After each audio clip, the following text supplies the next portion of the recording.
आलाय सत्यम परम धीमहि. भागवतातला भगवान सत्य आहे. रामायणामध्ये बघा तुम्ही, तुलसी रामायण आहे, सर्वात जास्त शब्द सर्वत्र आलाय. हरी व्यापक सर्वत्र समाना, प्रेम ते प्रगट होई मै जाना. जो सर्वत्र आहे तो भगवान आहे, जो सत्य आहे तो भगवान आहे. आणि इतकं असून सुद्धा जो सम आहे, चीटी मोतो नानो लागे हाती मोतो मोठो किंवा हाती पर हाकण जो बैठ्यो हाकण मालो मावरतो. सगळ्या ठिकाणी जळी स्थळी काष्टी पाषाणी जो समस्वरूपामध्ये भरलाय त्याला परमात्मा म्हणतात. 18,000 श्लोक लिहून झाले भागवताचे. व्यासांनी ग्रंथ पाहिला, व्यासांना समाधी लागली श्रोतेजन.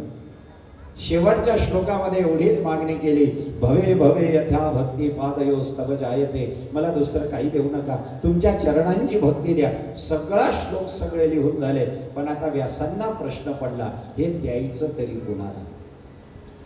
शस्त्र आणि शास्त्र या दोन गोष्टी नेहमी अधिकारी व्यक्तीच्या हातात द्या. शास्त्र चालवायलाही अधिकार लागतो आणि शस्त्र चालवायला आणि शास्त्र सांगायलाही अधिकार लागतो.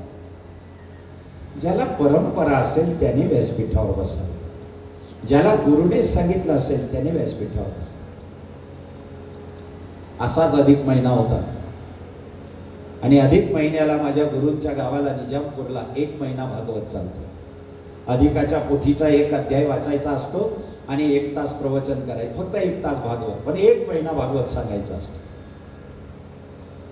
मला माझ्या गुरूंनी, आम्ही नाना म्हणायचो, राजेश्वर बुवा, मला बोलवलं नानांनी. बघू,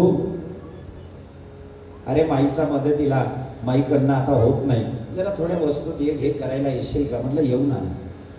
महिनाभर गेलो.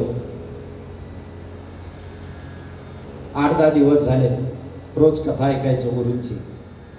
त्यांची एक पिशवी होती, तेवढी पिशवी ने आण करणं. फोटो होता स्वामींचा चांदीचा फ्रेम मध्ये, तो फोटो त्या पिशवीत ठेवून, टाळ पिशवीत ठेवून, रोज त्याला टाळ चिपळ्यांची पिशवी म्हणायचे, ती ने आण करणं माझं काम. 8-10 दिवस झाले आणि अचानक काय झालं कोण जाणे, नानांना ताप भरला. नीट लक्ष द्या, निजामपूरला. नानांनी मला सांगितलं, म्हणे खगू, आज जरा थोडस कणकण वाटते रे, कथा खंडित व्हायला नको. व्यासपीठावर तर तुला नाही बसता येणार, पण व्यासपीठाच्या बाजूला खुर्ची ठेवून आजची कथा करशील? नानांना नमस्कार केला. म्हटलं नाना, आज काय सांगायचं एवढं फक्त सांगा. म्हणे आज गजेंद्र मोक्षाची कथा आहे, फक्त गजेंद्र 1 तासभर. म्हटलं नाना जरूर सांगेन. व्यासपीठाच्या बाजूला खुर्ची ठेवली, खुर्चीवर बसलो, गुरूंची कथा पुढे नेली. नानांनी डोक्यावर हात ठेवून सांगितलं, नित्यानंदोस्तु, कायम कथा करशील. आशीर्वादानं बसलेलो आहे व्यासपीठात. गुरूंचा व्यासपीठावर म्हणून अधिकाराचं व्यासपीठ असावं लागतं. मला टीका नाही करायची श्रोतेजन, पण आज पोपटपंची कथाकार व्यासपीठाचं हनन करतायत. त्यांची स्वतःची साधना नाही, स्वतःला गुरुमंत्र नाही, गुरुची कोणती परंपरा नाही, उपासना नाही, आणि कथा मात्र आहा नाही. ही साधना आहे. म्हणून मी नेहमी सांगतो ही उपासना आहे. उसके मस्ती में रहना चाहिए. या घराण्याचा शिष्य आहे मी, ज्या घराण्यामध्ये नित्यानंद स्वामींनी गावातल्या गावात भिक्षा मागून 1.25 लाख ब्राह्मण जेव घातले होते.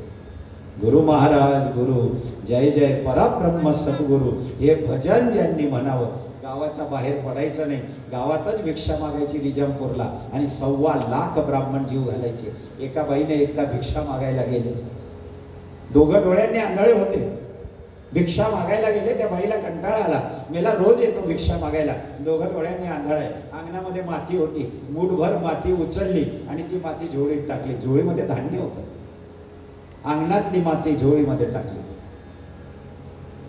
नित्यानंद स्वामी त्यांचं नाव. तसं गणपती बुवा झोळीमध्ये माती, घरी आले. बायकोने पाहिलं, का हो आज भिक्षेत माती मिळाली. माती म्हणू नको ग, ती भिक्षा आहे, गाळून टाक बरं. सगळी माती गाळून टाकली. गावाच्या बाहेर तुळशी वृंदावन तयार केलं, त्या तुळशी वृंदावनात ती माती टाकली आणि स्वतःच्या हाताने तुळशी लावली. श्रोतेजनो, तुळशीला आशीर्वाद दिला, अखंड तुळशी. त्याच तुळशीजवळ त्यांनी स्वतःची समाधी तयार केलेली आहे गावाच्या बाहेर. पण माती टाकणाऱ्याला सुद्धा शाप दिला नाही. त्या परंपरेचा शिष्य आहे शोधले की ज्यांनी 1.25 ब्राह्मण जीव घातले डोळे नसताना. त्या परंपरेतला शिष्य आहे. मला स्वाभिमान आहे की ते व्यासपीठ माझ्या जवळ आले.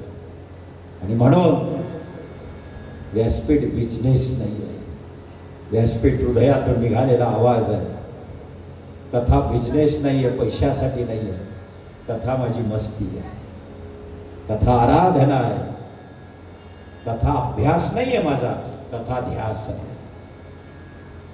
म्हणून ज्यांनी कथा दिली त्या वक्त्यांना लाख लाख नमस्कार. जे कथा सांगतात ना आपल्याला त्या व्यासपीठाला 1,00,000 नमस्कार कराय तरी कमी पडते. हे कथा सुनाने वाले, हरि की कथा सुनाने वाले, तुमको लाखों प्रणाम. सुंदर भजन है, गाइएगा. हरि की कथा सुनाने